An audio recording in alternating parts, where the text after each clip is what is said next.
Hello and welcome back to the Punisher Studio. We are going to be comparing some more loaders again today here. The JT Triad, this hot new item from JT/GI, however you want to call it, versus the Dye Rotor LTR. Rotor platform has been around forever. The LTR is the slightly more budget-friendly version of that. And then the JT loader obviously is all new technology, all new things that we haven't really seen from them before. So really excited to do this comparison, guys, and it's been probably a kind of highly requested one. So when you are done watching this video, make sure to use the link in the description to pick up either one of these bad boys from Punishers. And as always, please like and subscribe. We'll catch you after the intro. I'm so free.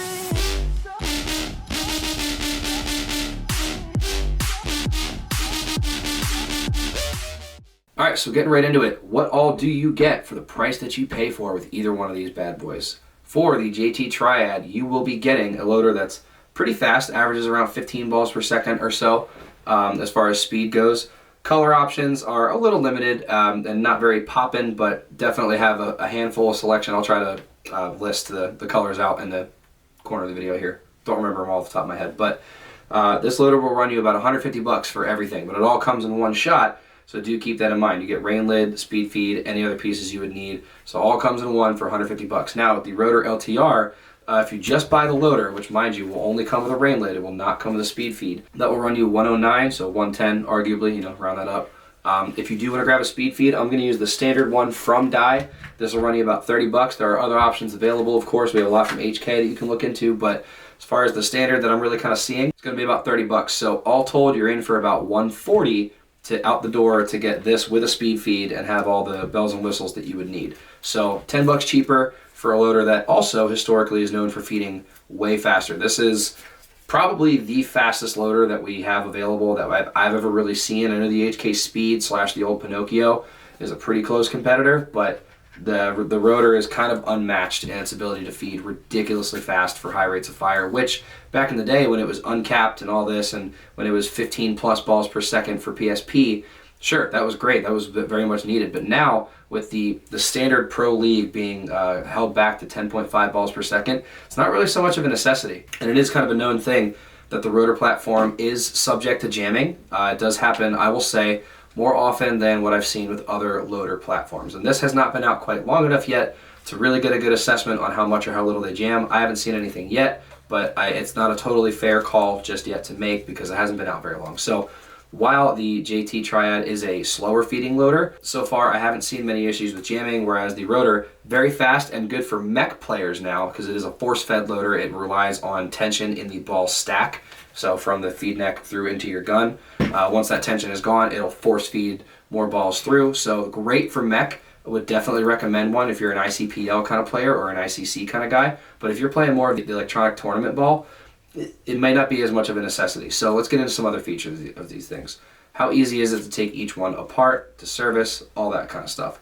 I would just like to mention, if you are going to add the speed feed into your Dye LTR, first of all, the JT Triad comes already installed with the speed feed. The rain lid sits over top of it. You can very easily remove it. In order to install the speed feed onto this thing, and I'll get into just disassembly in general. So to disassemble the loader, the top half, you open it, there's a little tab here that you pull up on, it just slides up. Then there's this little thing that kind of fits your thumb very well. So you just push in on that, and it comes apart. It's easy. This is very simple. I will totally say that. But pausing that just to show you guys how to put the speed feed into this, you have 5 screws here to take out. And I used to actually I still own my original Rotor, which is very much the same as this whole process. Take all 5 of these off, take it off, and then take the soft little speed feed here with all the fins, set it in there, and make sure you do it the right way so the fins are all going the right direction.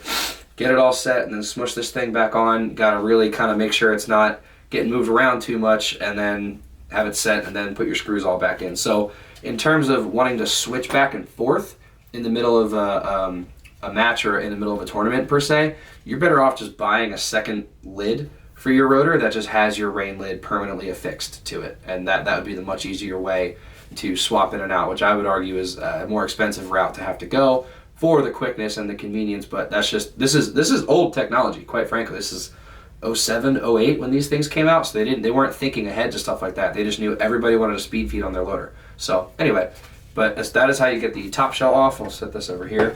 As far as the middle portion here, you can see very intricate feeding. mechanism here with all the different moving pieces. I'll turn it on for you so you can see it. That's just a lot going on. That's a lot that can catch a ball, maybe even break a ball as well on its way through the feeding mechanism. But I will push on, there's a little tab here on the front that I'll kind of push on to try to get it, and then it pops up like so. It has a rear ramp here to help feed any straggling paintballs down into the feed system. You can take this and put it away. Here is the blood and guts of everything that actually makes the rotor. So as you can see, 3 AA batteries, and then this very intricate feeding system held in place by these 2 little locking kind of moving tabs. And if you were to want to clean this, you got to open these up. First pull off, I don't even know what all these, this has your actual fins. Set this over here. Next you can pull out the big red kind of gear. I'll set that here.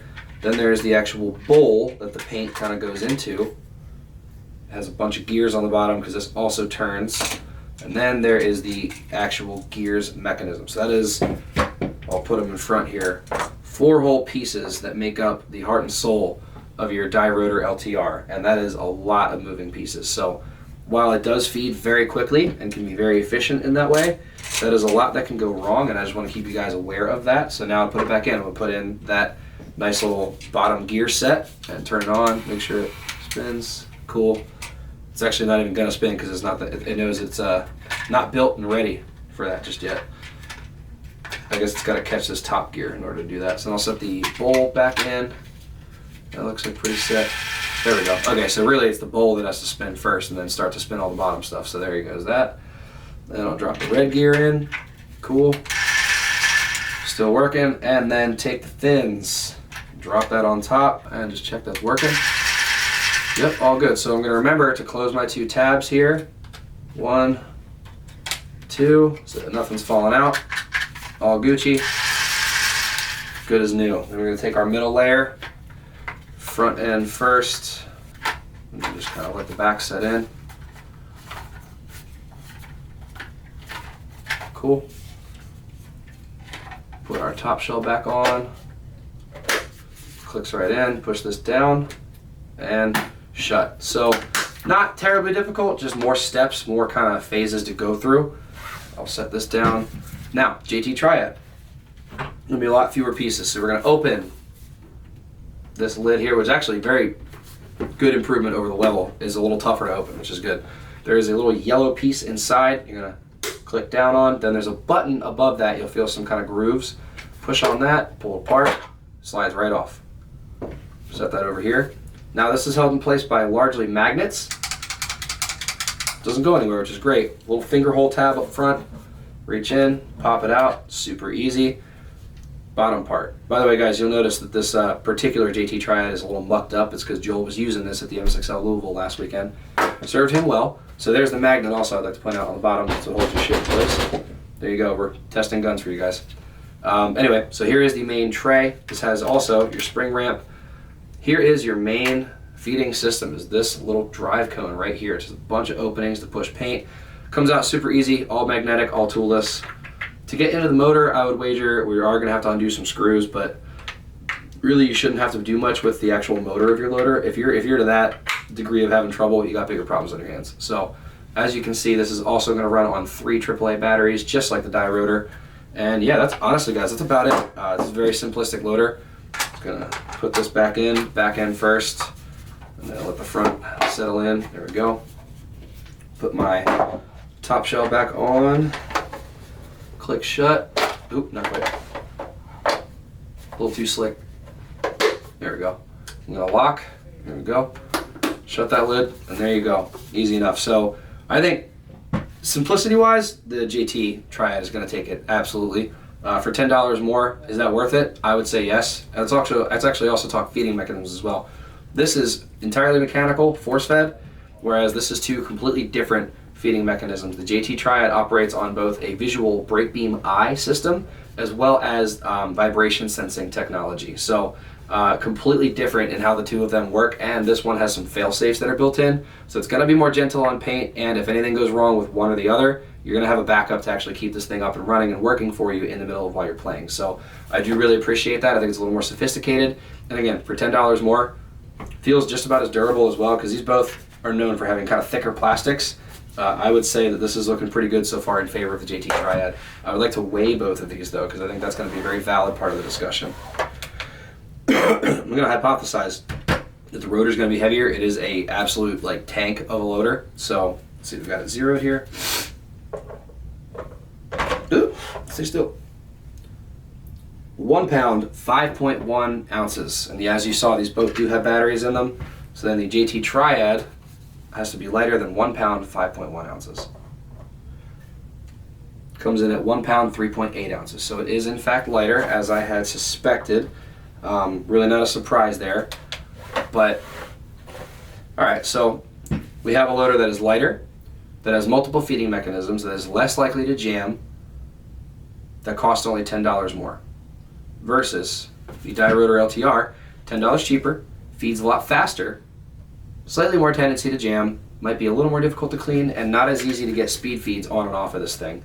Does have an anti-jam feature though, which I cannot say for the JT. So I will say that is huge, and that I'm glad that they built that in, because I used to own one of these. So what happened if your lane goes down, if it stops shooting, just pull on this while you kind of shoot through it a couple times. Usually clears it, usually. Sometimes not so much, but for the most part it will clear it. So slightly heavier, still durable, both are very durable, is known for being durable. People beat these things up for years. Mine is still running after having it for, God, 12, 13 years. So can really speak to the quality of how long the Dye Rotors last, especially the LTR old platform. But this one comes down to you. Is $10 more expensive worth it to have everything already in-house, to have much easier ability to switch between rain lid, non-rain lid, to take it apart easier cleaning, multiple feeding mechanisms? I would say there's a lot that argues in favor of the JT Triad over the Dye Rotor LTR. However, if you are a mech player, totally understandable if this would be the better option for you guys, because you do need faster feeding and more force-fed feeding, since there's no eyes keeping you guys from chopping your gun. It is literally just you and your trigger finger. So this one's a tough call for me. I'm going to say it depends on the style of player, but my default answer for this would honestly be the JT Triad. I really want to see more of these things out on the field. Also, real quick, I'll go over kind of balance and how they are on the gun. I actually think the rotors are very well balanced on guns. It is a little heavier, but that can help with some shot stability. I will say though, I'm just going to look at these kind of with each other.